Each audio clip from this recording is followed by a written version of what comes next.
شل اوریز نړیوال جام کې افغانستان په خپله لومړۍ لوبه کې یوګانډا ته ماته ورکړه.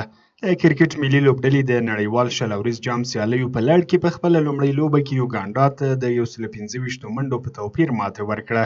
نننۍ سیالي چې په ویسټ انډیز کې ترسره شوه، پچه یې د یوګانډا لوبډلې وګټله او د افغانستان پر وړاندې یې د توپ اچونې پریکړه وکړه.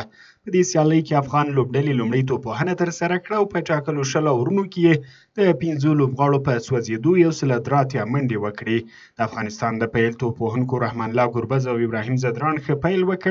دواړو اوږده ملګرتیا وکړه او داسې اټکل کېده چې افغان لوبډله به له 200 منډو پورته هدف وټاکي، خو د دوی له سوځېدو وروسته نورو لوبغاړو ښه لوبه ونه کړه او هدف یو څه کم شو. په توپوهنه کې رحمان الله ګربز 80، ابراهیم ځدران 80 او محمد نبي 14 منډې وکړې. په مقابل کې افغان توپ اچوونکي ښه وځلېدل او د یوګانډا ټول لوبډله یې په 14 اوور کې په 58 منډو وسوځوله او د 125 منډو په توپیر یې ماتې ورکړه.